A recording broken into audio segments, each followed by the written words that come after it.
I'm going to do what I love, and I'm going to figure out a way to get paid doing it, because it costs money for all the supplies and the time and the studios and all this stuff. So it's just not going to happen if you're not making money doing it, or at least you're going to have to be doing something else. It's going to take time away from you being able to do this, you know? So what you were doing digitally, I just thought NFTs, I thought this and that. And I think that you explaining to me what you're doing, it helped me understand your art and your business. Because imagine with AI, right? Like that, when you walk into a space, imagine if I can have an AI version of my character or myself walk you around the gallery, like, and you can interact with that character, or you can interact with whatever, and it'll be in real time. Like, that's where it's going. Like you fully get to experience the art. Like, that's so cool. Were you always so business minded? Yeah, you have to be. If you want to do what you love, you have to make it into, you got to get paid doing it, right? Like, or else you're not going to be able to do what you love. So whether you like it or not, like, I would love to just be able to disappear and paint and never think of anything else. But in reality, if I want to get this stuff out there and for people to see it, and you know, have the best chance of getting my like message and the light I'm trying to bring to the world across, then you know, people, you gotta put some work in behind it. Like, it's not gonna do that on its own. And I think that also like separates kind of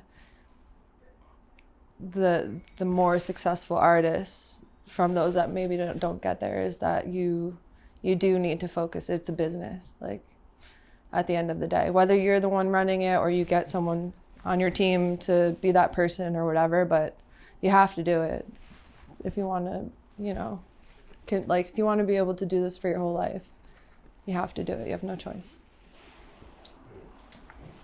Were there times where, well, in the beginning, were there times where you weren't thinking like that, where you were just kind of doing it just because you loved it?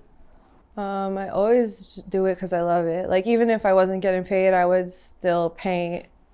But was there something that happened that made you say, hey, like, if I want to be able to continue doing this, then I have to become a little bit more business savvy?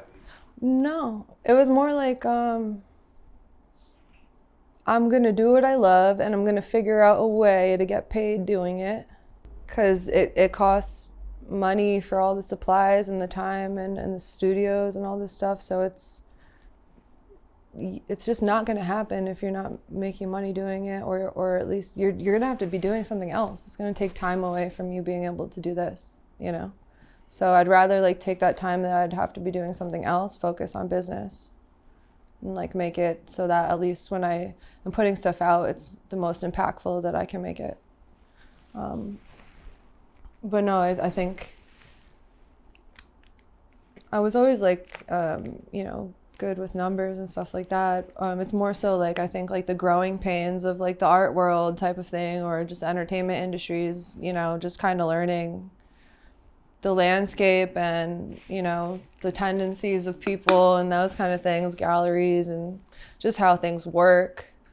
And that's not something that you could necessarily anticipate. You have to kind of live it, or you got to talk to people who have been through it as well and are open enough to share it.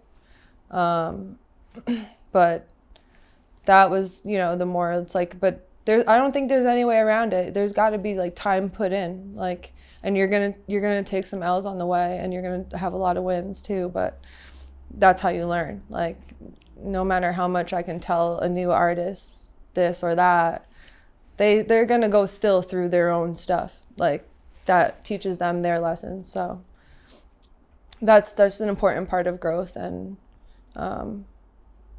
I think you have to build like a really solid foundation if you want to build a skyscraper. So from the start, you got to think about that for sure. It's also really like strategic as far as like